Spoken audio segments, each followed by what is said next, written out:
Hey guys, welcome to the end of the week episode of Group Chat.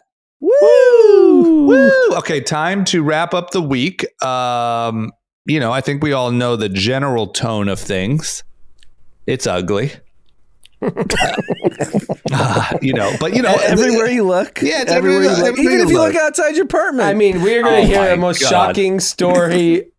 I'm going to tell you guys what I saw when I looked out the window of my apartment yesterday, and it's going to blow your minds. It's insane. Yep, and it's a sign of the times. But here's the great thing about Group Chat that I'm very proud of, and I know you guys feel too, is it doesn't matter if there's a global pandemic, a stagflation tsunami, or everything's good and people are getting rich off of JPEGs. We're here to take you through it and have a great time talking about it. So one thing that we can say is there has been no shortage of content since we've started Group Chat. And we record 3 days a week, and we never run out of things to talk about. So great time to be a podcaster. And we start off with an exceptional interview by my good friend Brent about why gas is so high and is it ever going down? Would you say that we're getting because a lot of people have kind of asked me in passing, why is gas so high? And my answer is always kind of shifty. Will this answer it for me? Yeah. Okay, great. So I know everyone's been asked that question, or maybe you just want to sound smart, at the next work conversation, we're going to answer that for you, and you're going to be able to explain to people why gas is so high. The key word, crack spread. Cock spread? And I'm not crack spread. I'm not being facetious. Crackhead. Crack spread. Okay. There you go. That's how you sound smart in gas. There you go. Just remember the word crack spread. Let's get into it. Cash. Ladies and gentlemen, Group Chat. Cash. It's $1 trillion. Hot. All right, we have a very special guest, Brent, who is from my fantasy football league. And Brent, I talk to every day, all day, for probably the last decade. And I've probably hung out with him in person sub 10 times. And you probably didn't even know what he did. But we're trying to figure out what's going on with oil and gas, and he's our resident expert. So, Brent, why don't you give us You own a gas station? your background? And I thought gas station owners are Indian. Yeah, I mean, he's the guy making the money off the Indian. Okay. Yeah, that's true. What's up, my Brent? background was I worked at JP Morgan for 10 years on their oil derivative desk, trading derivatives and futures and options and WTI, Brent, gasoline, heating oil. Really anything that touched or moved oil was stuff we looked at. And then I launched my own fund in 2018, and it's Kaler Capital, and we only focus on the oil market. So it's a good time. So you guys are booming. We're booming. It's been a good year. We're up over 50% on the year, and still cranking. So there's you and the just a lot of Saudis opportunity right now. And what's interesting about the commentary that we keep seeing around the oil and gas market is that historically there has been moments where crude oil prices have been higher, but a gallon of gas is the highest it's ever been right now, and not whatever it was 10 years ago, whenever that was. How do you explain that? Yeah, so what you're talking about is called the crack spread, and it's essentially if you put a barrel of oil into a refinery and you turn it into gasoline, how much profit is made on that. And right now, the spread to gasoline is about $40. So if you take a $110 barrel of oil, put it through an oil refinery, you're getting $150 gasoline on the backside. Now on diesel, it's about $70. So you're looking at, we're basically at $180 heating oil and diesel fuel already. So refiners are making a lot of money. And it's kind of a factor of a couple different things. Number one, we had COVID, which a lot of people shut down their less profitable units and refining units. And it's really expensive to get them back online. So you end up with a scenario where all these companies shut down these refinery units. And now that everything's kind of back to normal, demand strong, you just can't make enough. And that's where we've been for the last, call it 18 months. Like we've seen this in the pipeline that, hey, if if we continue to grow and demand gets back to where it was pre-COVID, we're going to be in trouble because we're not going to be able to physically produce enough gasoline or heating oil. So they're selling comfortably at this price. Is that the reason there's no reason to lower the price?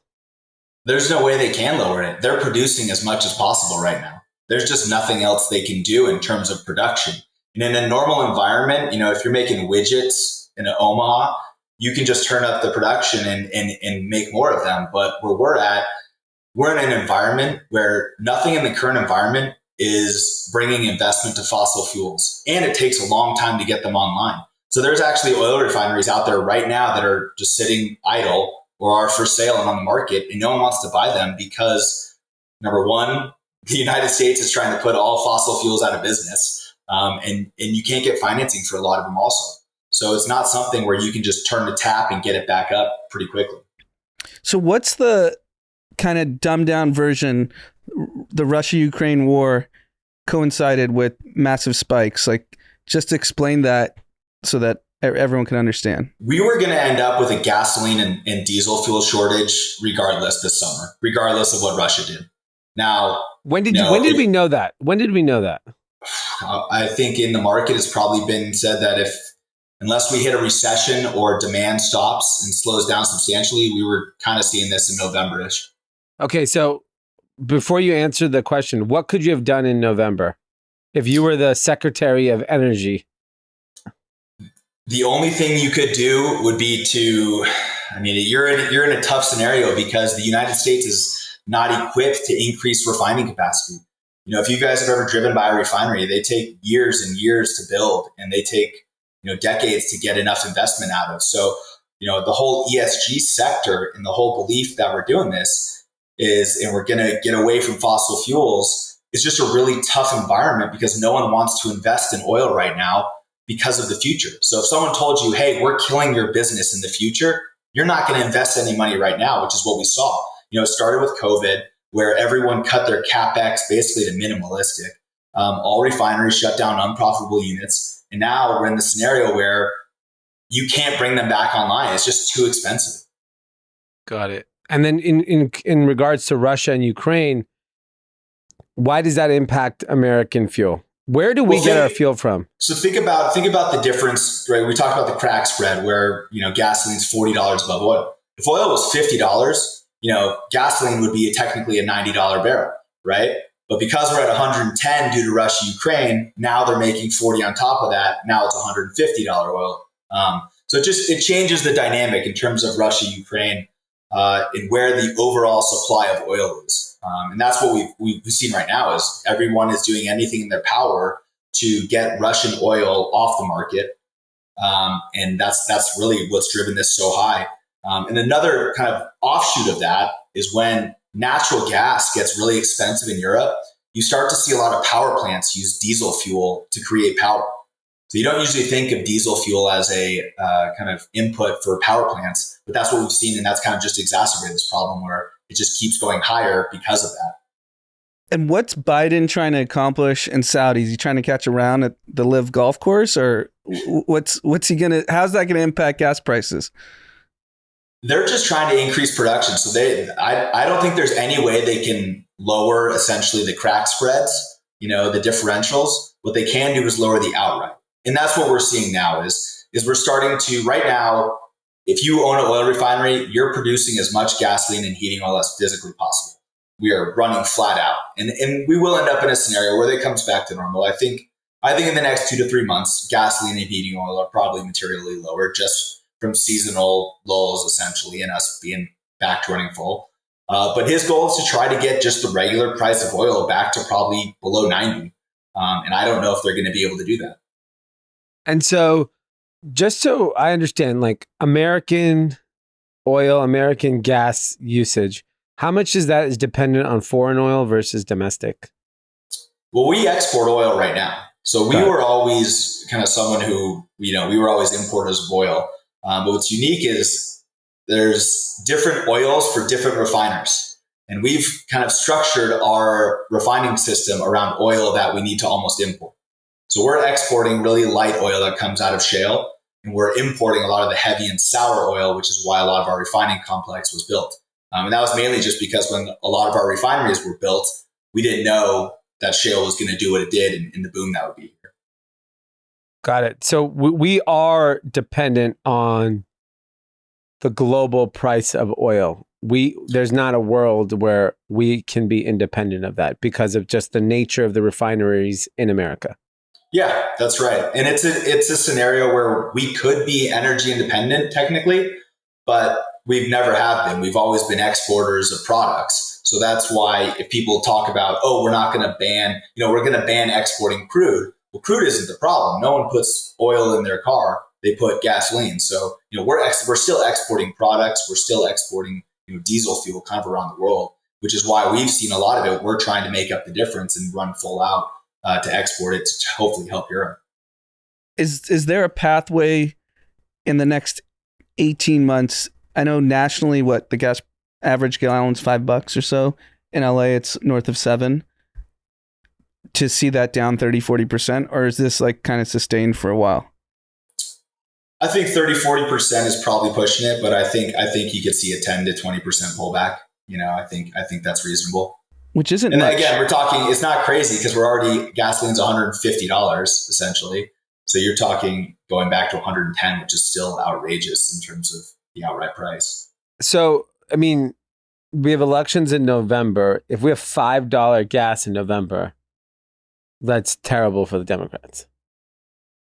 Yeah, and I also think if you just simplify, and correct me if I'm wrong, below, but because it's not in vogue to invest in fossil fuels in America, there's no real solution until we become fully electric, right? Yeah, you're in a weird scenario where, again, the government and politicians are trying to kill all fossil fuels, but they forget that we need them right now. And what's crazy is this year in 22, we've had 17 $5 moves in oil. And over the last decade, we've had 10. So this has been just unprecedented volatility that I think is going to be here for probably the foreseeable future. That's crazy. Well, it sounds like the next fantasy football dinner is going to be on you because it seems like you're going to be crushing it for a while. and yeah. And so when you think about like what's happening with electric cars, at what point do electric cars actually have a material impact on like fossil fuel usage in America? Yeah, because electric cars are a fraction of what cars are on the road. And I assume there's other uses for this oil. It's not just going to cars. Yeah, airplanes. Yeah, it's a big one. It's not for a while though, and they call that peak oil demand, and everyone's kind of thinking that we were going to hit that 2030, but electric vehicles are just taking a little bit longer to get online and get up and running. And again, that's kind of another reason why no one wants to invest right now. Is you have a scenario where all these major car companies said, hey, we're going to be fully electric by 2040, 2050. So why would these people try to invest in either gas stations or creating gasoline now when your business can be out of business in a decade or so forth? So yeah, I guess that makes sense. Why is ExxonMobil on the ESG index? I have no idea. How does that work? They're still the biggest refiner by a long shot. And if we were to take politics out of it, I know the Biden administration saying, let's blame Exxon and Chevron for too much profits. What's like that? What's actually going on? They're making profits. The crack spreads are high, but they're producing as much as possible. Now, it would be one thing if you found out that Exxon and Chevron were withholding, 1 million barrels a day of gasoline production just for the sake of keeping oil prices high, but they're just flat out running as hard as they can and printing money. So it's similar to like taxing the billionaires, like billionaires shouldn't exist. Is that like kind of the thing? Yeah. And what's crazy is refining has been such a bad business for so long. And this is like the golden age finally that they're finally catching a break, and it's funny to see everyone get really up in arms and angry about ExxonMobil. And I'm like, they were just in the crapper for a long time, and people were hating on them, and refining wasn't profitable. And it was fascinating to see this. So. What kind of Tesla do you have? He's got a rig, dude. He travels the country in a freaking big ass RV consuming fossil fuels. I live in Wyoming. I can't have that. I also pay about half the gas price you guys do. Yeah. How much is gas there? It's right around 480, I think. Somewhere in that range. Yeah. And Also, that's also California. You guys have your very own unique blend of gasoline than the rest of the United States. Yeah. And Which that's is expensive. why it's so expensive. Yeah. And so give us your crude oil price for the end of the year. That's tricky because I'm fairly bearish equities. I've been bearish equities, and I think that's really the kind of the impetus for us getting lower in oil is I think we're going to have a demand slowdown. I think people are going to drive less, and I think we're going to, a mentor of mine used to always say the best cure for high oil prices is high oil prices. And, people are just cutting their demand. They're figuring out new ways to travel. They're going places a little bit differently. And I think we're going to start to see that kind of towards the fall, that things will come back to normal. So if you had to put a number on it, I'd say 95. I think we'll be a little bit lower than where we are now. What's interesting is no one wants to go to work. Where are you driving? It's crazy. I mean, you got to think though, there's still a lot of shipping. And if we see a global slowdown or we go into a global recession, you're going to end up with a scenario where shipping slows down, flights slow down. And we see it kind of across the board. And my last question, you're a golfer. Are you team live or team PGA? I'm team live. I'm a capitalist. I mean, he's selling oil, man. It's of a free course. market. He's selling oil. He loves live. What do you think's paid for live? Yeah. Exactly. Awesome, man. Well, thanks for this. Super informative and interesting. Yeah, thanks. Appreciate it. Yeah. Thanks, guys. Well, guys, I missed the interview, but it sounds like bright future for Live Golf Tour. Huge. He's team live. Yeah, very Let's get bright Tiger. future. Let's get Tiger. Just get it done. I think 3 what billion. basically they're going to do is if oil stays this high in August, we'll just give him $2 billion and say, you know what? They should make it Get so it over offensive with. that he can't turn it down. Yeah. You have to get it over with. Give him the death blow. Did you see PGA's like changing, adding higher purses and Yeah, I saw new that. All this format, chicanery. all this chicanery? All of a sudden, they got found money. They found just a ton of money. Look at this, $50 million. Yeah, like Just found it in my jeans. We got Brooks. Who's next? Colin Morikawa. Maybe your boy Finau. Yeah, Finau. I feel Get like him he's a over. live He's guy. a star. He's a star. But- Get him over. Get Colin Morikawa. You know who they really need, but they won't get is Rory. What about the Schleifer? Yeah, Isn't he the Scheffler. best?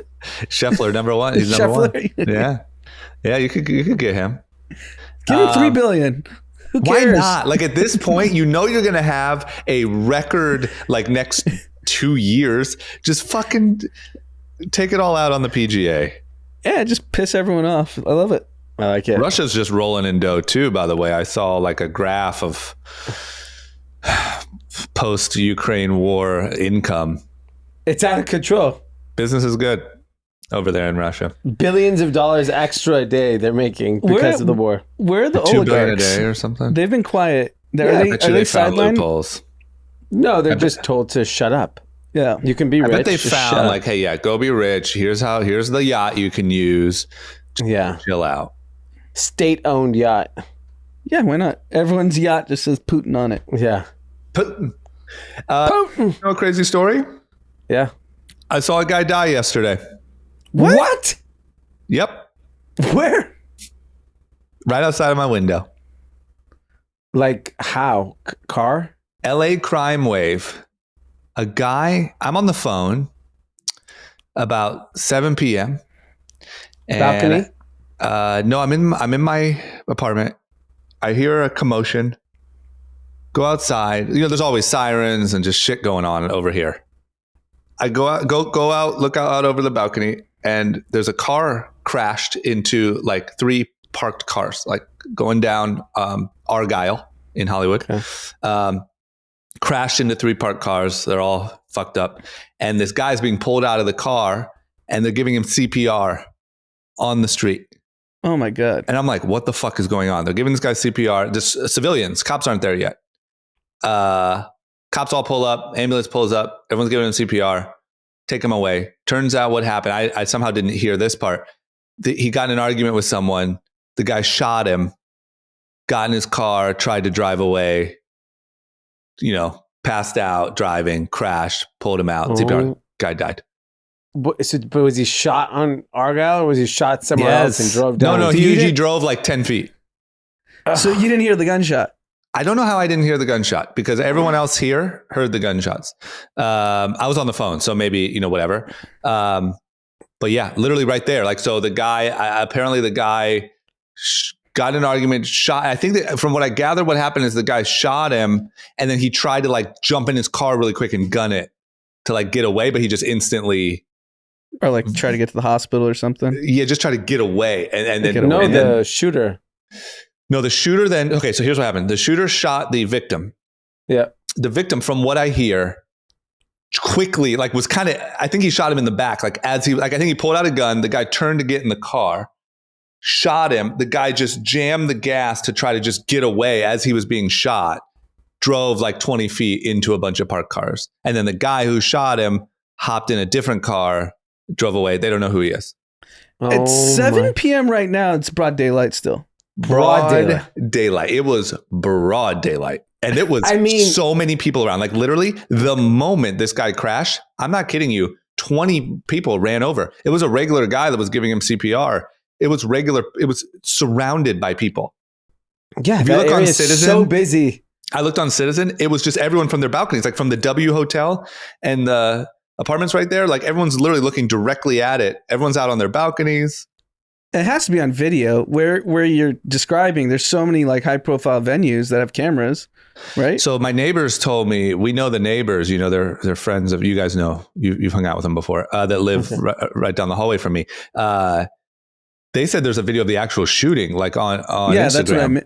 Yeah, that's what I mean. It has to be caught on video. God. Yeah, that's how I got all that information about what happened, about the guy like turning and shot him in the back. And that was from them saying they saw the video of the actual shooting, but I didn't search for that. I mean, that, how crazy that is, that you could potentially get into an argument with someone, and they can kill you. Broad daylight. And the guy, just for the record, I mean, not to like judge anyone, but the guy crashed like a brand new Audi SUV, and the guy who shot him got in a Mercedes. So it wasn't like homeless folks. No. Yeah. No, it's just like regular rich people just gunning people down. In any other state, those are rich people shooting each other on Hollywood Boulevard. I mean, I don't know. Like, so for that particular incident, you can't say that it's like a function of homeless.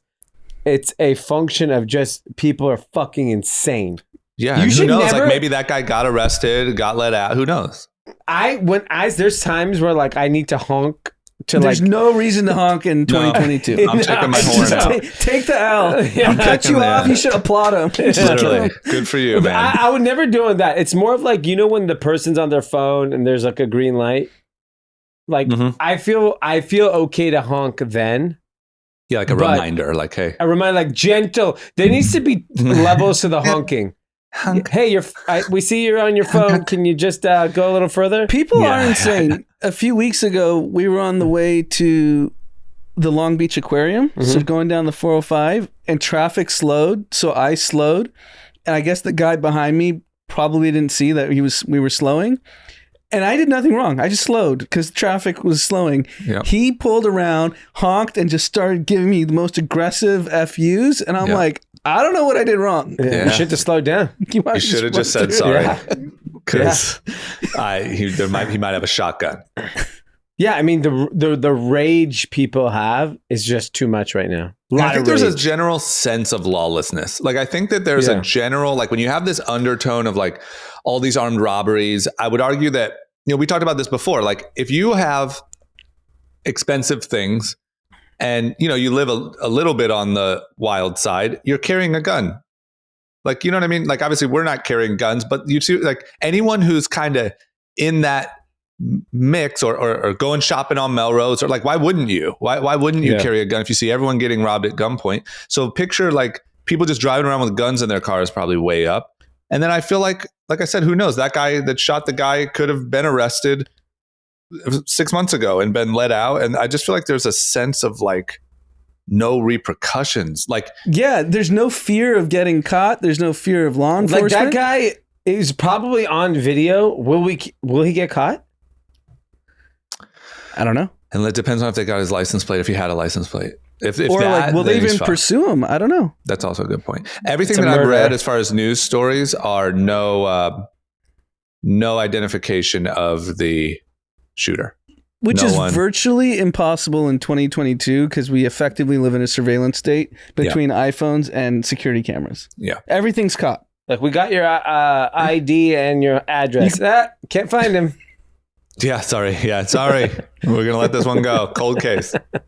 Yeah. What else is crazier to me is that you guys didn't even hear about it because, like, this, And I live about 1 mile from you. yeah.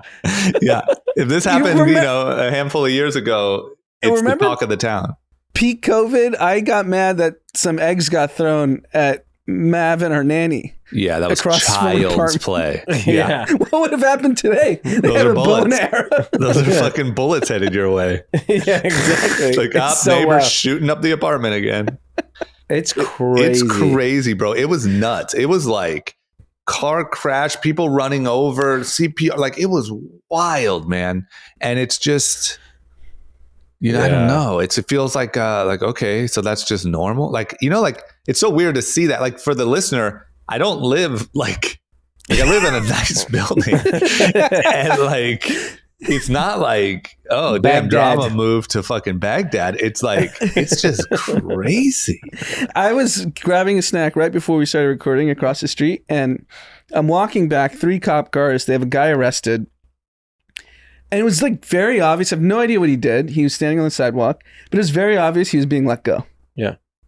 Like, I could tell. Because they know. Probably just a simple armed robbery. What's your boy going to do? Your boy's going to do nothing. Your boy's letting him out Yes, tomorrow. go. Yeah. That's your boy. It's your boy. For the record, I was not on that episode. That's both of your boys. We should delete that episode from history. We should. Yeah. Anyway, I just thought I'd share the latest LA crime update. And then I want to share this. Sneaker Steve, he did the Nordstrom tour up and down the West Coast.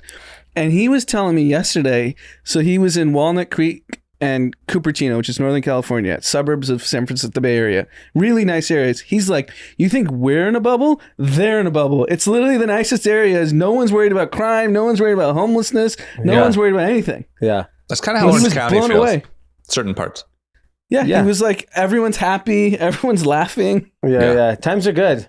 The problem is if you live in any densely populated part of the country, unfortunately, you're having a very different experience. Metropolitan cities are on fire. Yeah. I mean, Across even the New country. York, I know they have crime too, man, but New York felt happy.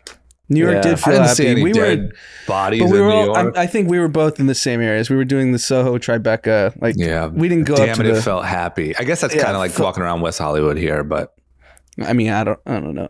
it felt wouldn't- live. Didn't it feel like that to you? It Well, felt it like felt amazing. a lot of people. Everyone's in a good mood. Young people, music playing. Weather was great. Yeah. It's People crazy, man. outside. Kids running around. It's a wild time. All right. Well, Jewel just got ended. No more Jewel. Yeah. So we had a long, once again, we go through these periods. We talk about a lot of things, sometimes heavy moments. We had a big Jewel period where we were talking about Jewel. I feel like it was like 3 years ago they started talking about banning Jewel. We started talking about how every kid was addicted to Jewel. Somehow I thought it was gone, but now it has been officially banned and pulled. FDA has banned it. It's pretty crazy because you could still smoke cigarettes.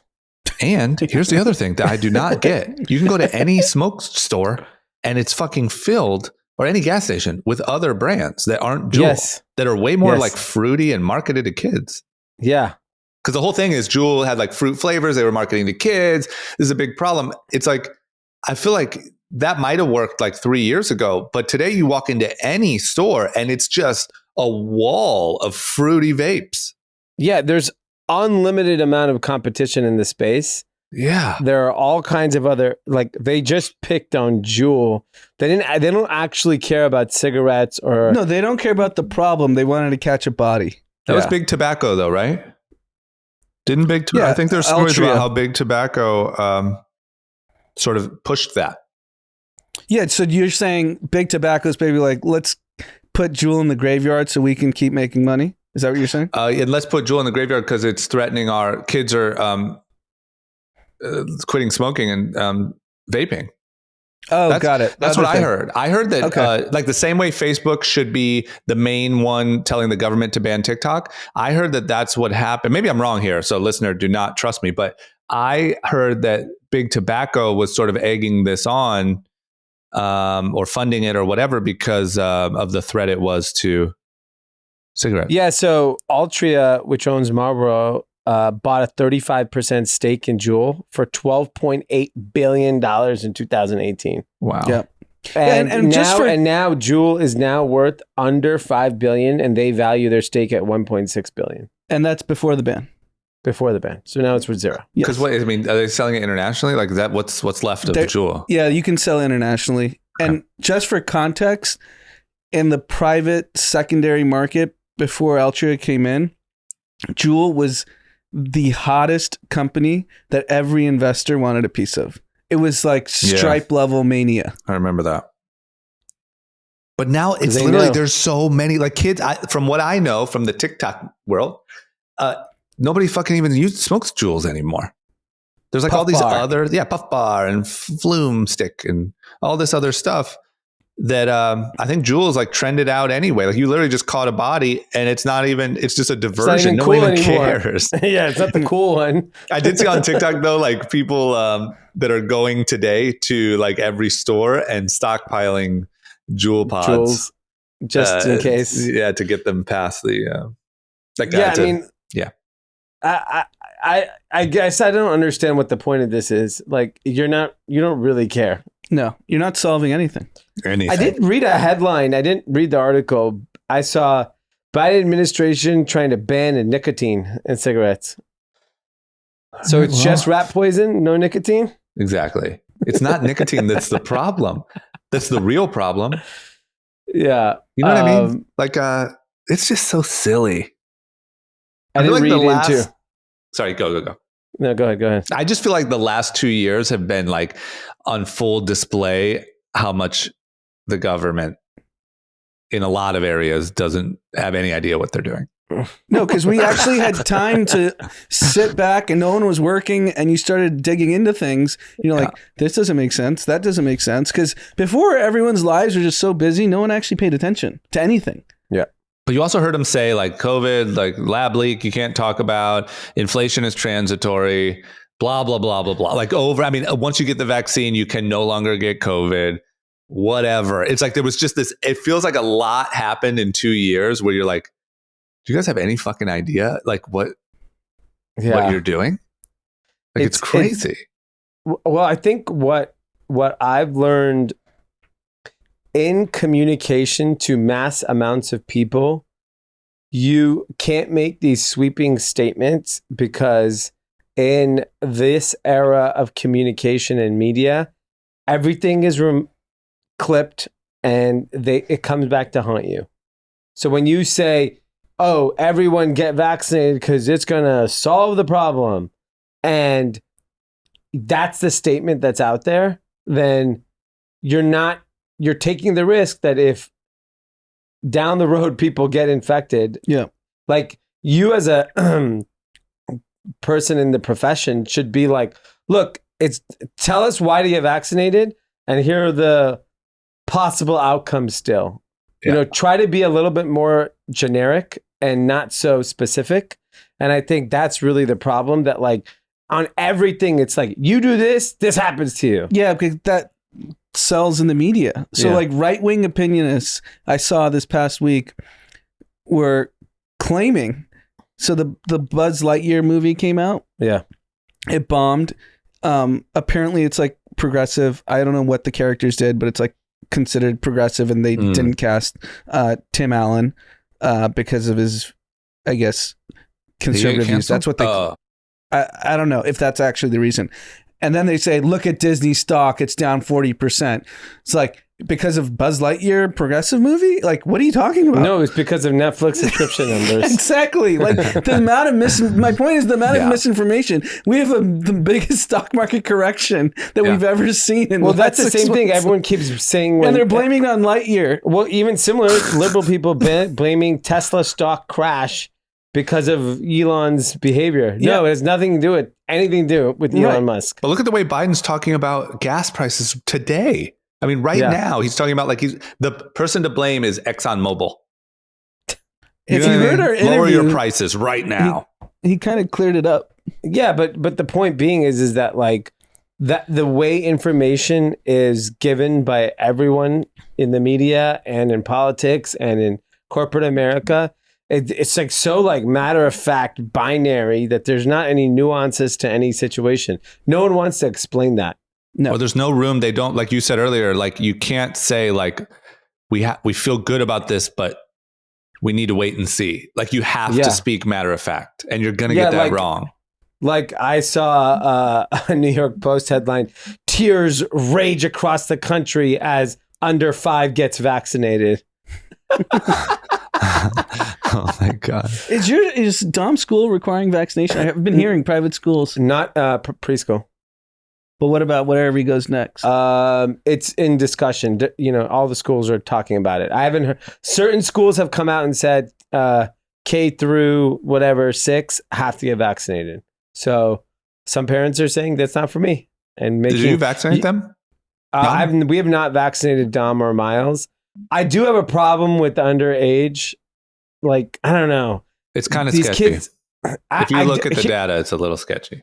I have not heard, and I could be wrong, but my experience is I know a ton of children that got COVID, and I don't know if there's been any real impact on them. Yeah, there could be some long-lasting things we don't know about yet, but like, I haven't heard of anyone going to the hospital.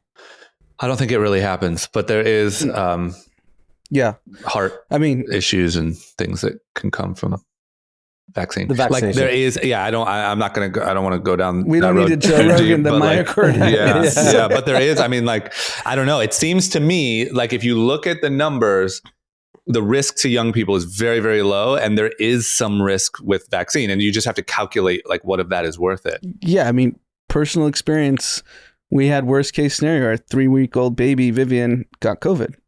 Mm-hmm. She's fine. What was that like? Like totally fine. Was it just like she had a fever for like 12 hours. Yeah. And sniffles afterwards. Yeah. Seems worth the risk. But yeah, it just feels like, I don't know. And then you even go to this, you go to the FDA ban Juul. It's just like, all right, dude, like not even, like it just feels so. There's no consistency in the way of the thought process. No. And like you said, there's shelves full of cigarettes, which are substantially worse. And like, good thing we got Juul out of here. Yeah. What the fuck? And it's not even FDA bans e-cigarettes. Yeah. They banned one company. That's not even cool anymore. Yeah. It's like banning Under Armour. Yeah, no one cares. Yeah, literally, it's like FUBU has been banned. Don't worry. Similar to what we say, like we have Congress going after all homegrown companies in the U.S., Facebook, Google, Apple, Microsoft, but no one's talking about TikTok, which is a Chinese-owned company. Well, now they're talking about it. Now they are. Now that's, you know, all the information's come out. That but the information's been there for years. We've been talking about it since I've been screaming about this for 3 years. That's true. There's no new info here.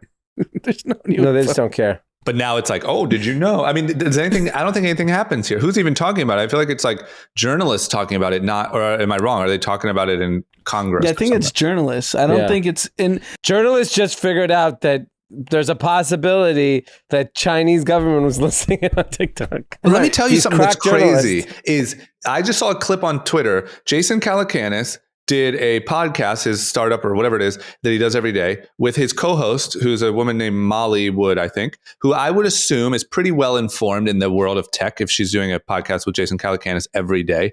And she literally said to him, and he had to correct her, that TikTok having our data is just as bad, completely equally as bad as Facebook. No difference. That's insane. Like, how do you not? How? Yeah. That's wild. Well, if you think the American government is worse than the Chinese government, then that's what you believe. Yeah, maybe if you believe that, you are nutso. You should move to China. I mean, this isn't like a US versus Canada, like, oh, Canada would be better. It's pretty obvious. I had a close friend who grew up in London and lived in India and then lives here now in LA. He just spent a few weeks in Europe and he came back and he's like, this is the first time ever where I come back to America and I'm like, you guys thumb your nose at all these countries saying, oh, you're third world, you're this. You just had someone walk into your school and shoot 18 people and kill children. Like, don't talk shit about third world countries when look at what's going on in your backyard. Yeah. And he was this like whole, like, he just felt disgusted when he came back here. Yeah. He's American citizen. Yeah. Yeah. I get it. Well, does anything happen with TikTok? Or do we ban it in 25 years like Jewel? Yeah. I mean, after everyone stops using TikTok, like, you know what? Ban it. It just seems to me so like such an obvious move that I don't even see the downside of banning it. There's no downside. I see no downside of banning TikTok. You screw ByteDance and you screw like Sequoia and a few investors. I mean, the only thing to question is would it affect your voting? But I don't believe the people TikToking are voting. No way. That's the only argument. There's no other argument. I don't think the BFFs pods are moving. You don't think Josh Richards is out of the polls? Yeah, I don't know, man. I don't understand why you wouldn't, other than just pure not understanding in the deepest way. Okay. Anand, you want to do a quick little crypto update? We got anything of note? I mean, I see that we're Crapto, we're kind of coming to the point of like, the diehard real crypto people, I would say standing strong. I don't know what the numbers actually say, but it seems like they're standing strong. Holding the line, as the young bucks say. Hodling the line, and we're getting live clips from NFT NYC from our friend Gene. Future performed at some show. Wow. I think Little Baby. So I don't know if this is just prepaid. They already paid the artists. But it looked popping. It does look popping. People are there. Yeah, I mean, I think I'm sure the events are fine and things are going okay, but I do read a lot of just people who have been in the particularly NFT space that have just like disheartened just because of, these people have like made a living on it and now they can't. But I have a strong suspicion that if you were to take the majority of people at NFT NYC, the people that like have bought into this community, it was a side hustle. So despite it being down so much, they still have their job, whatever it is, and they're still earning. And this was like a pandemic, like passion. And they're like, cool, I'm still earning money. It's not like I'm dead broke. And I think that's the majority. Yeah. So if that is the case, I actually think that's fantastic for NFTs because then it's like a hobbyist and it's like art and it's like trading cards and it's like anything else, because then it's like, there are just people who like, yes, people buy baseball cards because of speculative reasons, but there's also a lot of people who just buy them because they love them. Yeah, like a car fanatic, right? Yeah.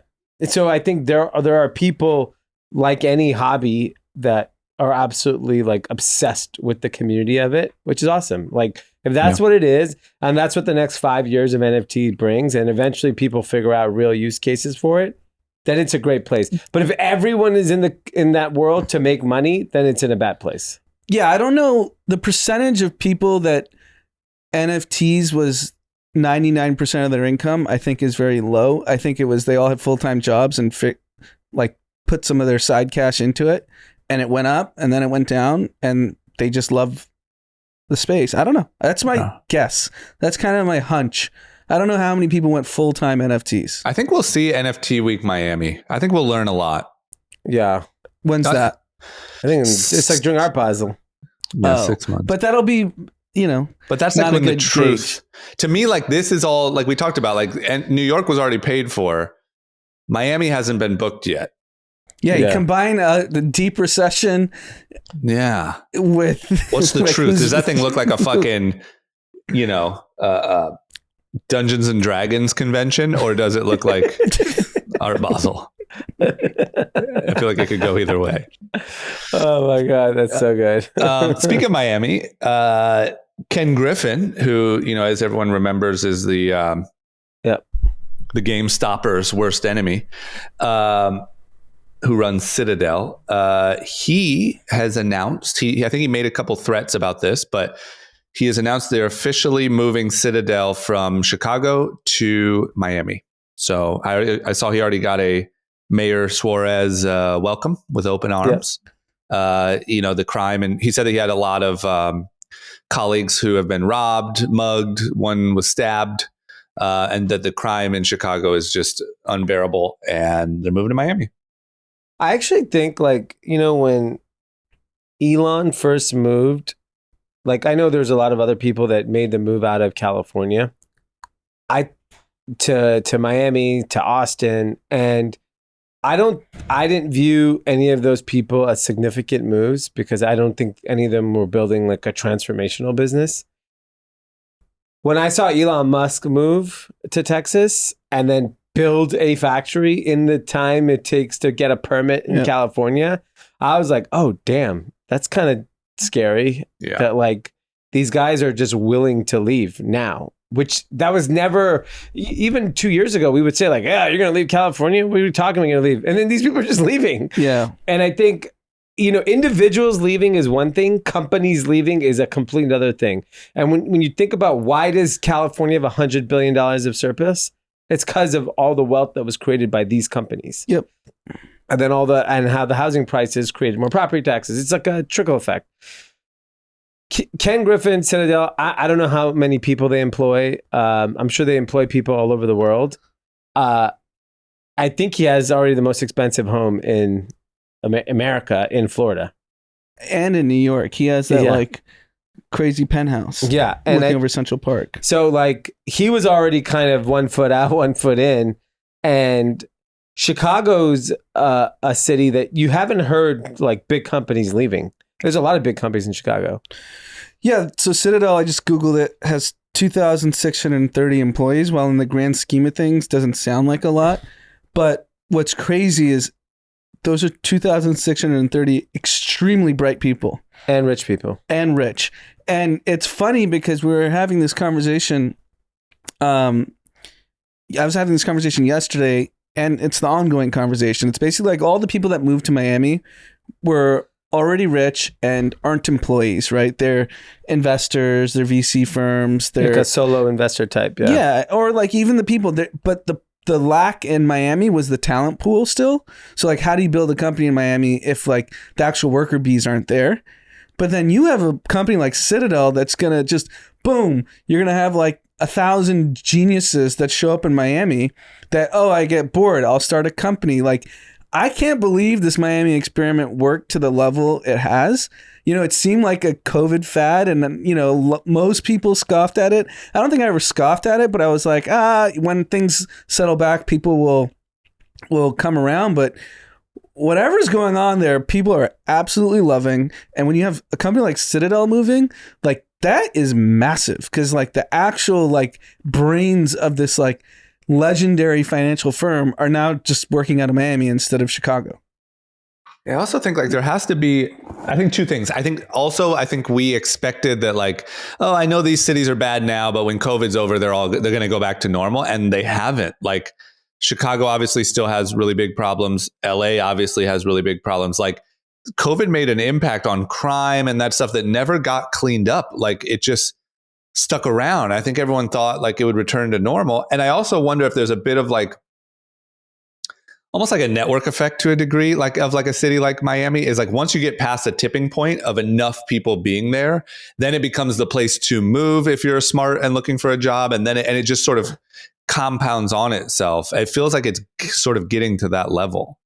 Yeah, I think it becomes a self-fulfilling prophecy of just a few people took the leap and moved, and then and I think it's happening all over the country. I don't think it's just a South Florida thing. If you think about, I speak to people that moved to Austin, moved to Nashville, moved to even places in Ohio, and just different parts of the country.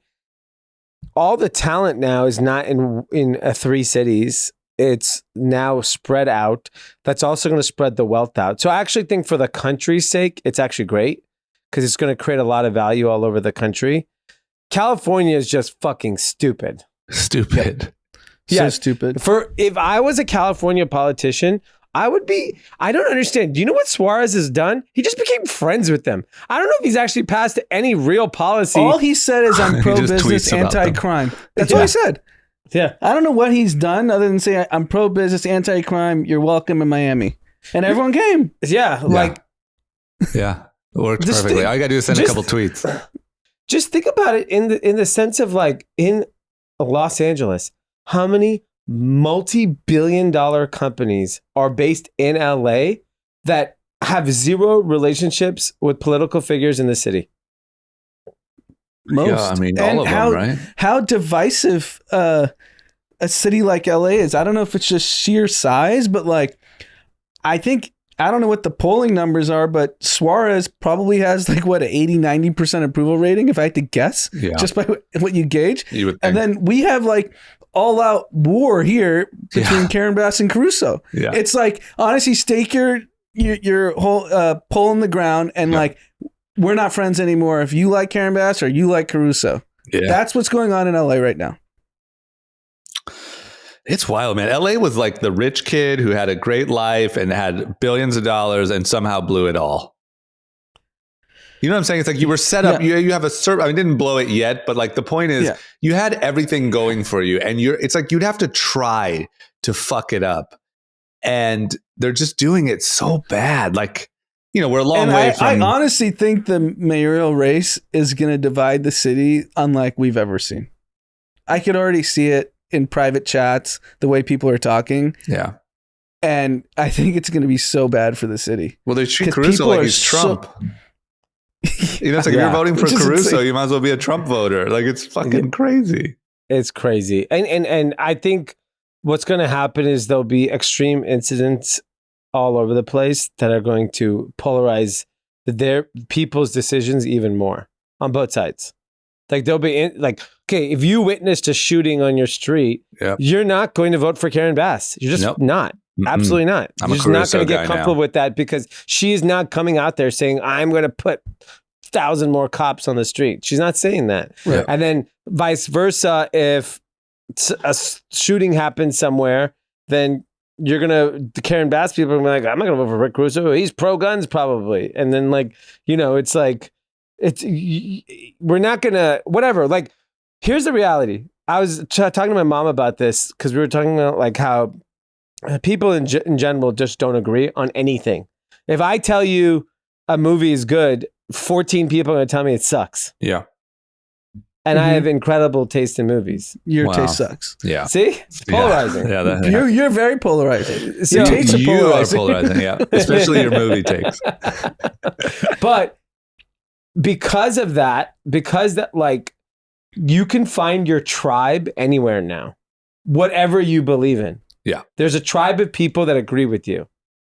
So I can say anything on this podcast and I will get DMs saying I totally fucking agree with you. No matter we what could I say. we could all three have an argument. We could all three take a totally different stake, and we would all three the next day be sure that we were right and that everyone who listened thought we was on our side. Yes. That's what's crazy. But you know what's interesting, and this could be all bullshit. I don't know. But Keith Raboy, who was the first big Silicon Valley personality, investor, billionaire to really stake his claim in Miami, and he'll publicly say, Miami's so different than what he experienced in San Francisco and Silicon Valley. Like, he's like, you go to a dinner with 10 people, you'll have a Biden voter, you'll have a Trump voter, you'll have a Hillary Clinton supporter. And he's like, no one's arguing. Yeah. I don't know if that's true, but he's like, you have this diverse set of opinions. So I'll give you the same example. I think LA very much is like that. I think the arguments are happening in San Francisco because everyone thinks I don't know. If you look at Caruso Bass, it's war. Yeah, but it's not happening at dinner. I'm not ruining my dinner over fucking either of those two people.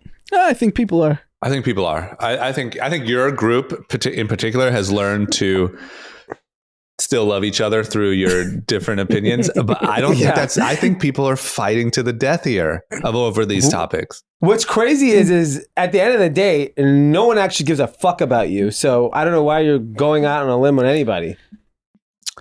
You mean the politicians? Yeah, they don't give a shit. Well, They're banning Juul. They're not banning cigarettes. That's Democrats aren't helping ban cigarettes.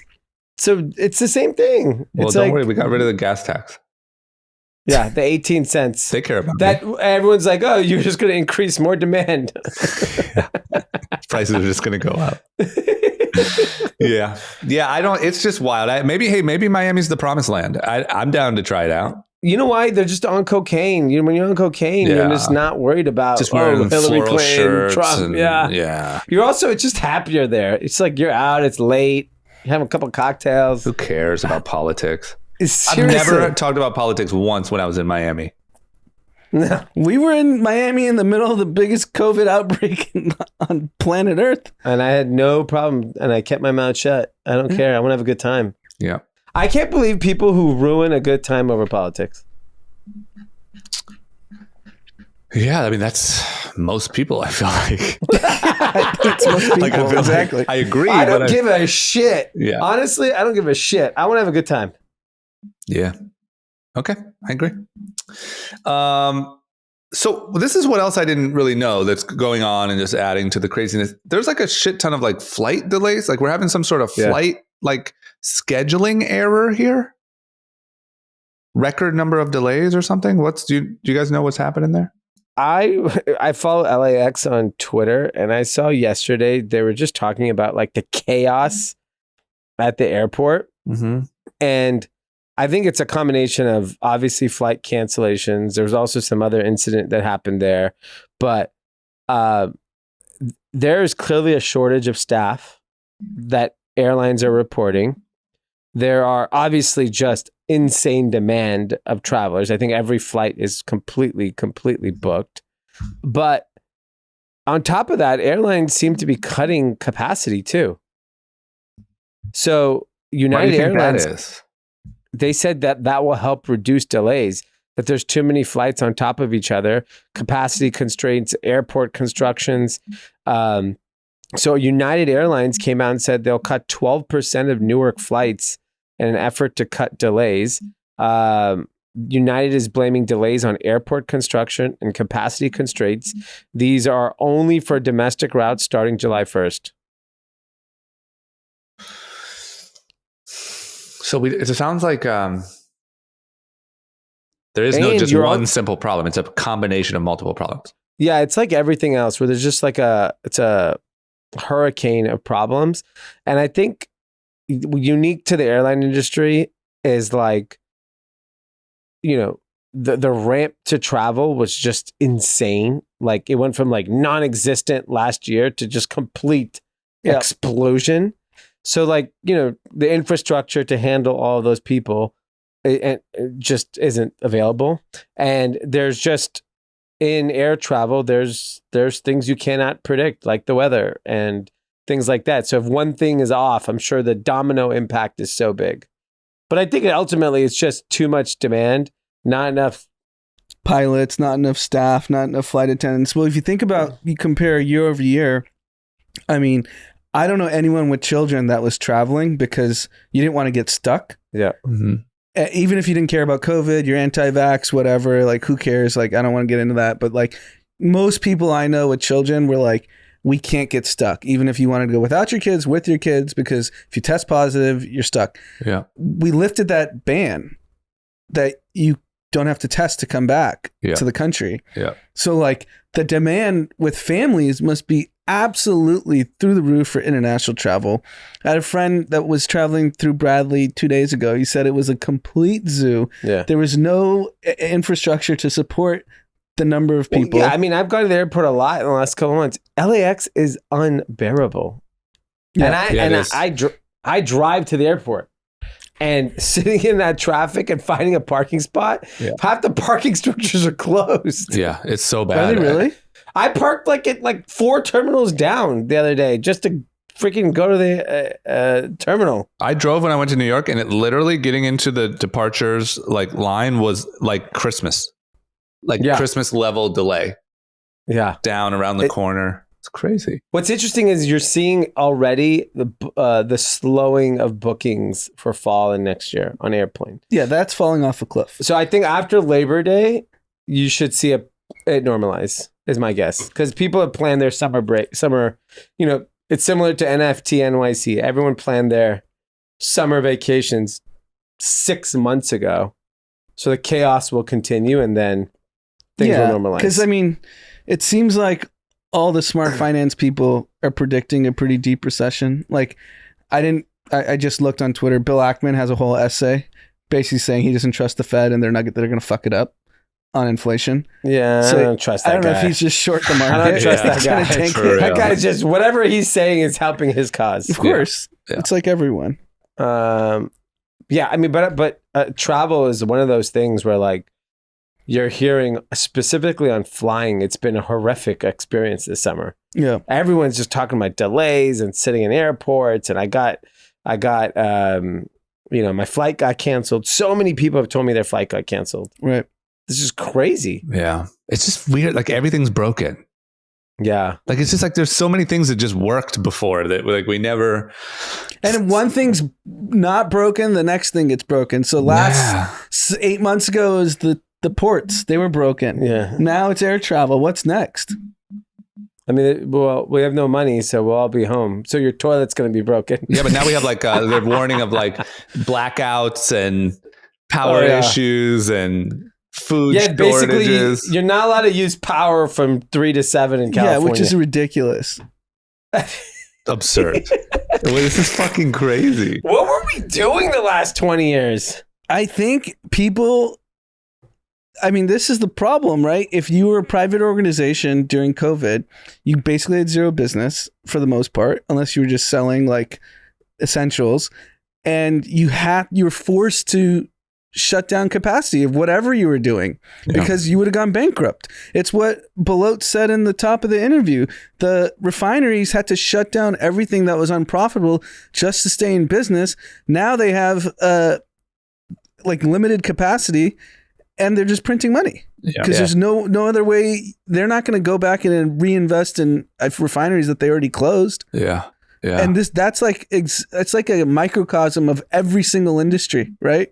Yeah. Like the airline industry probably trimmed people. You can't just rehire thousands and thousands of employees overnight to fill summer demand. Yeah. It sounds like I guess I'm not really blaming anyone here, I guess, because who would have known? But like, it sounds like the decision to go with lockdowns as a response to COVID was like one of the most devastating decisions. Like, to me, that killed the economy, forced us to have to do all this stimulus, forced places like that to have to shut down, it forced this chain reaction that was so devastating. And we're still paying for it. Yeah, like I don't know. I'm not saying like, oh, you should have just let everyone go and herd immunity. I don't know. Maybe like millions more people would have died and maybe that was our only option. But it sounds like it all comes down to the decision to completely lock everyone down. Yeah. And with no plan on what happens when we reopen. Yeah. It's crazy. And to have it fragmented across the country. Some places are locked down, some places aren't. So how do you predict demand? And the biggest cities are actually locked down. So you have the most concentration in LA, New York. Yeah. Total clusterfuck. Total clusterfuck. You want to know who else is still having ongoing trouble? Is Netflix. They're laying off 300 more employees. Things are tough. I mean, we've talked about Netflix a few times, but numbers are not good. I know that they've talked about starting to do ads. They've talked about trimming budgets and costs and all that stuff. But the newest news is they're laying off 300 more people. Yeah, it hasn't said what divisions. I think the last layoffs was like contractors. This looks like to be more full-time employees. I mean, it's just what's going to happen. There's going to be layoffs in every company. I'm curious. It's just Netflix because everyone just wants to pile on Netflix right now. Yeah. But recently they've been putting out some fantastic content.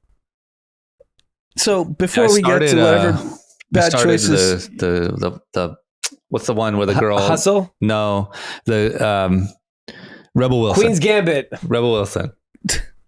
Where she has an injury or something and she wakes up out of a coma. And then yeah. Senior year. Not bad so far. It's so good. Yeah, it's not bad. So I'm curious what happens, because I remember like 3-4 years ago, probably 3 years ago, pre-COVID, where like every $2 to $3 million house, every house was $2 to $3 million in LA. And we were talking about on this podcast how this content economy, separate from all the other industries of people who work in LA, was booming so much. Sound guy, director, writer, blah, blah, blah. All these content companies, Disney, Netflix, Amazon, and maybe not Amazon, they have too much money, but Disney and Netflix, they're going to have to trim their budgets, right? Netflix can't spend $15 billion a year anymore because they're just proving that's not the right business model. So what happens to this whole like LA ecosystem of all these people that, you know, got pretty rich because there was endless budgets, endless workers, endless worker demand. And does that trim like a big part of the LA economy? I think moderately. I think still moderately. just because I think there's still so much. Like, I don't think the trims of like Netflix and these people are severe enough. Yeah. Not the layoffs. I'm saying like the budgets. Like you instead of making 1,000 films a year, you're making Netflix 700. is decreasing, but Peacock could be increasing. They're all not. No. And then now we're even seeing in the box office and movie theaters, if you don't have a Top Gun or a Marvel movie, it just doesn't work. You need a blockbuster. Yeah. So it's going to limit the number of movies that are going to be even produced. Like, dude, look every Friday. If you looked 5 years ago, there's like 10 new movies you could see. Now there's like one. Yeah. Movies suck. Movies are in the shitter. I mean, they're just like, I keep wanting like a movie night and I keep looking at iPick and like everything just sucks. Dude, you didn't watch Top Gun? I got to go see Top Gun. Top Gun, obviously, I'm missing something because that thing is a hit beyond all hits. They need to just make 50 Top Guns. All right. Before we wrap, it looks like our friends over at Ledger have some news. What's going on at Ledger? Yeah, it looks like they're getting into the NFT game. Ooh. They're launching the world's first secure distribution platform for curated NFT drops, which is actually quite interesting. Maybe they could have got poor Seth Green to be in the campaign for this, because he got his Bored Ape yanked, and that was the ape that he was going to do a television show on. And now he went and bought it back for like nearly $500,000. He did? That's what Seth Green did? Yeah, he went and bought it back because he has sold a show around it. That's fucked up. Oh my god! But yeah, they're launching their own marketplace for NFTs. So I mean, here's an interesting thing: like Ledger clearly feels that there's still momentum in the space, even if you had already built it all out. If you didn't think there was an opportunity, you wouldn't have done it. Right. So that just kind of reiterates that like there's clearly a clear demand, and with monster brands, Artifact, LVMH, Taguer, Deadfellas, and a ton more. And so they're launching their first NFT in this summer with it's called the Genesis Pass. So look out for it. Head over to market.ledger.com and maybe go pick up some NFTs. Are gas fees still high, or are they cheap now? You're the gas fee expert. I'm just a hodler. I'm not in the Web3 world. Ethereum's worth $10, so they got to be cheap. It's cheaper to get a gallon of gas than Ethereum. Yeah, I mean, what are you going to charge? No, I mean, it's more expensive a gallon of gas than a gallon of Ethereum. Yeah. Oh man. Okay. All right. Let's do some winners losers content. Okay. Dee, who is your biggest winner for the last week? My biggest winner is Fanatics. What are they up to? Michael Just Rubin. continuing to dominate? So it is, they are in discussions to buy a sports betting company called, I guess it's pronounced Tipico. It's a German-based company that has 2 American licenses in New Jersey and Colorado for online betting and sports gambling, period. Michael Rubin is giving up his stake in the Sixers and the New Jersey Devils to be involved with this because you cannot be in gambling and be an NBA owner. So it says and his trading cards is a conflict, apparently. Is it? Yeah. So he wrote a whole essay on Instagram explaining. So he knows that gambling is so big that he's giving I think Michael Rubin is the most underrated public entrepreneur. This dude's a beast. Yeah, so he owns like 10% of the Sixers and the New Jersey Devils. And think about it, for a billionaire to have, an ownership in a sports team, it's very important for your image. He's like, fuck that. I want to be in the sports gambling business. Right. And we celebrate a lot of these like tech CEOs. Like I think Michael Rubin's right up there. Yeah, he really is. Yeah, he's a beast. It's consistent. Like I feel like for the last 4 years, we've had consistent Michael Rubin stories. And I think because he comes from a non-traditional background, people aren't giving him his flowers. That's my hunch. Well, he's going to get so successful, you have no choice. You buy all the flowers. He should buy a florist company. Buy 1-800 flowers. It's real. So he's my winner. Got it. I think what they're doing is insane in sports. Like people are so narrow-minded when they look at an opportunity. Like he basically started selling sports gear online, and look what he's built now. Yeah. It's amazing. I agree. It shows you like such a Meek Mill and Little Baby, and like he's also like in the scene. He's like Drake. He's like killing it in business and like out and about. Yeah, with throwing big parties. Yeah. Okay. And he seems like he's got a great boat. He's always on a great boat. Great boat. Love a good boat. Anand, who's your winner? My winner is my guy's a Top Gun and Tom Cruise. Yeah. Creeping on a Billy. That's fair. What do you mean creeping on a Billy? This movie just is unstoppable. Because it's about American excellence. Is that what it is, you think? I think that's what it's a nostalgia. It seems like this is what America used to be like. Yeah, that's why. What do you think Ultra MAGA is trying to bring back, bro? That's what you are. You're Ultra MAGA. You don't know it, but you're slowly getting brainwashed. You liked when America was the best army in the world. You like that. Yeah, you do. You like that. You like that dominant Top Gun. Air Force energy. We're second gun now. Yeah. Was the movie like really good on it? I mean, like just the movie's incredible. Yeah. I saw it twice, back-to-back nights. You did? Why? Because you are MAGA. Yeah. You literally just because it was that good. It wasn't like one group of friends is going tonight, one's going the other. It was one group of friends on a Thursday night on the opening night, and then me and Amanda went again the next night. Ultra MAGA. You are. Oh, that's great. Good for you, man. I get it. I'm not even mad at you. I miss it too, Maybe I'll go see that. You should go tonight. Be a patriot. I will. You should go watch it in Newport Beach. I just might, man. I just might go. Just go down there. Go to Huntington and watch. I bet you it's sold out for the next 2 years. It is it? I wonder if it's still at iPick. It's got to be if it's doing those. I mean, of course, numbers, number one right? movie. I think that's like the only reason. Kim Kardashian beat me. She said she watched it 3 times.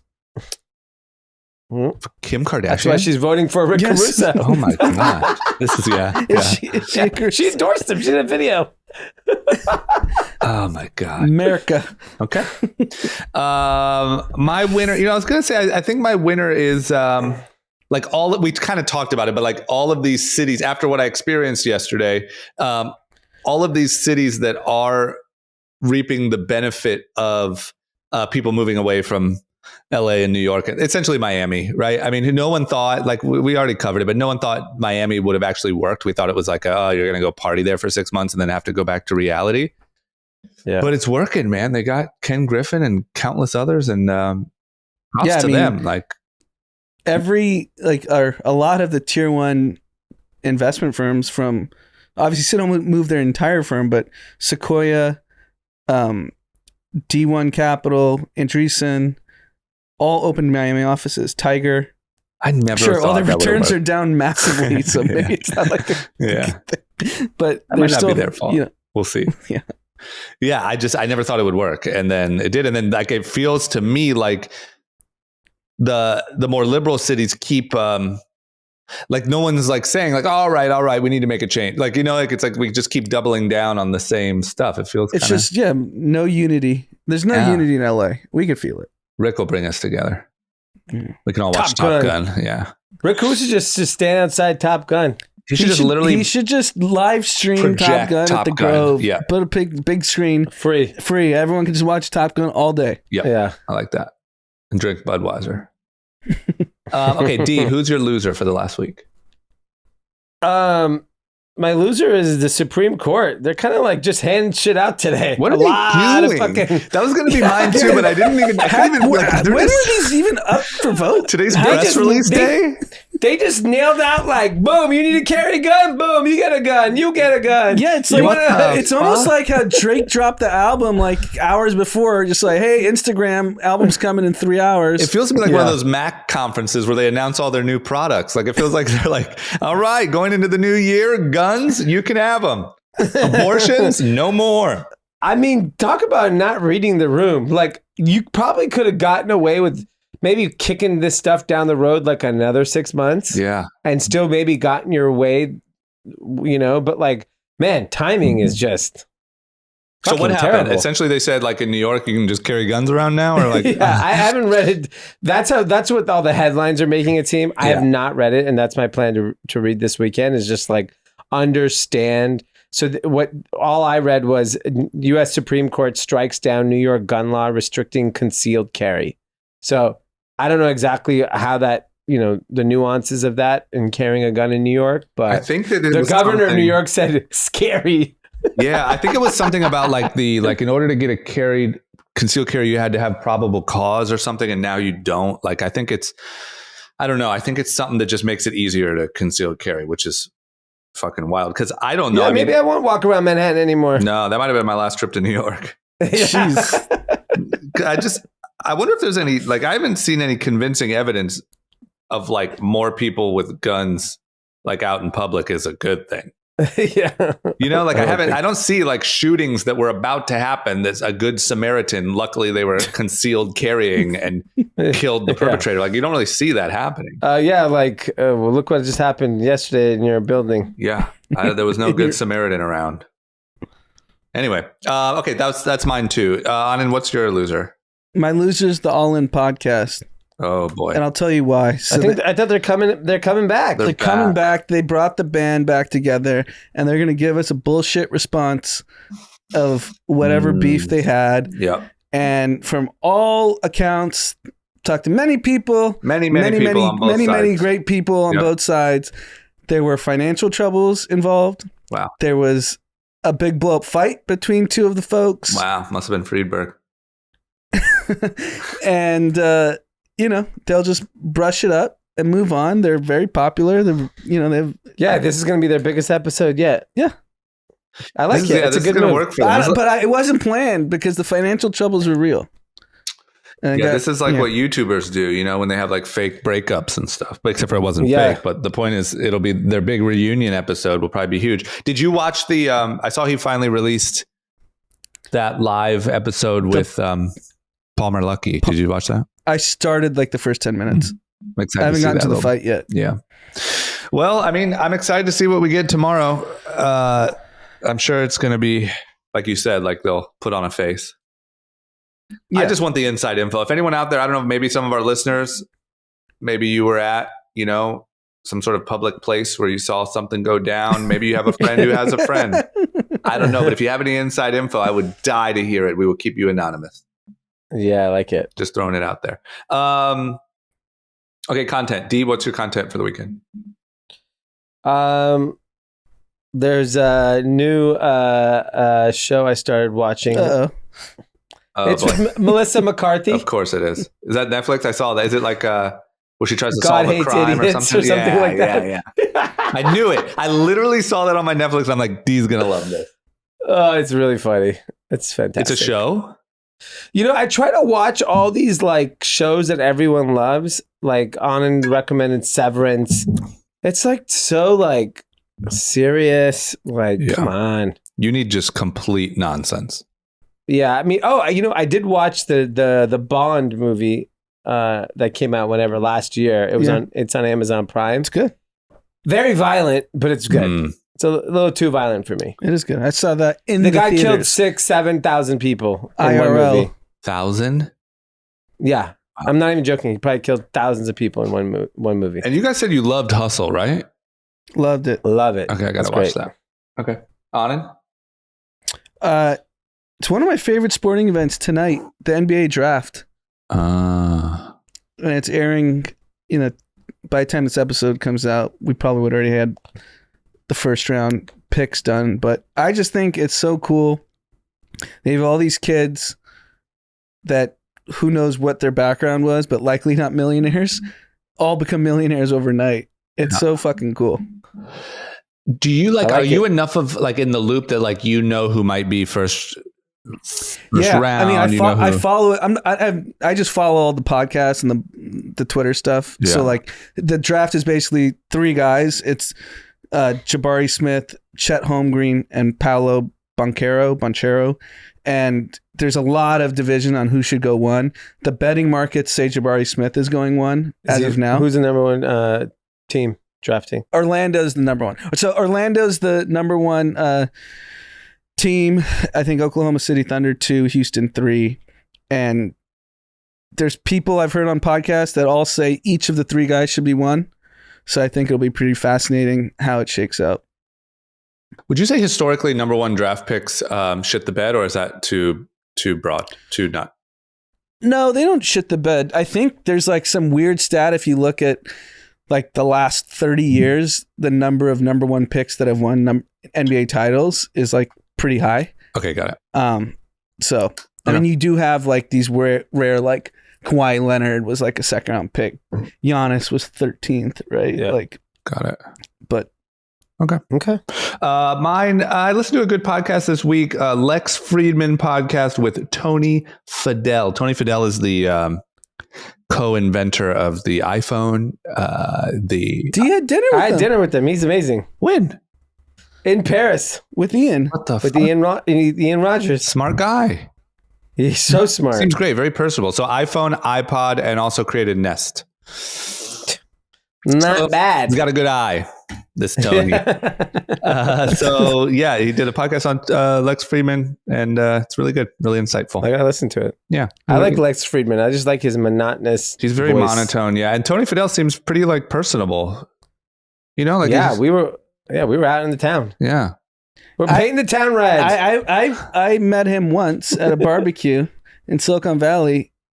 He likes a cocktail. Oh, is so it- do you. Yeah. There It you was go. great. You guys have a It was lot in great. common. Oh man. Okay, so yeah, there's my rec. Anything else, or we got it? We got a shout out What do we got? from my guy in Dubai, Raj Kotecha. He's turning 42 on Sunday. He's throwing a huge party Huge. in Dubai. It's called Boiler Room Event. I don't know if that's the name of the place or the name of his company, but he also wants to give a big shout out to his business partner, DJ Vic, and producer Alex for working their asses off all year and helping arrange his birthday party Nice. while he was out in London and other parties. So It's a lot of parties. this guy's partying his face off. Raj, what are you God, doing? Raj. It's so funny. He DM'd me yesterday. The birthday shout out we did June of 2020. So peak COVID, right? Yeah. The whole city shut down. And I watched the clip of us giving the shout out. And we probably hadn't left our houses in like months at that point. Yeah. And we were talking about, I was like, yeah, I heard Dubai's popping. Yeah. And we all looked at each other like, what? People like go outside? Yeah. It was so funny to hear our reaction. Yeah. That's good. That would be kind of fun to watch. Like just how we were talking like in, 2020. You should have seen your reaction, drama, your reaction. We're just like in disbelief that there's a world where you're allowed to be in public. That's amazing. But we were in person in a studio at closed doors. news. We're very News, trustworthy. We're essential. news. We're essential work. Yep. And guess what? Nothing happened to us. Yeah. That's true. It's a whole nother. Let's get into that. So, kidding. All right. Happy birthday, Raj. Thank you guys for listening. Everyone have an incredible weekend. Yeah, I don't know. I don't know what else to tell you. Save your money, I guess. Stay safe. Stay safe. Save your money. Move to Miami. Don't That's an argue with option. anyone. If you think you're about to get into an argument, Yeah. walk away. Disconnect the horn from your car.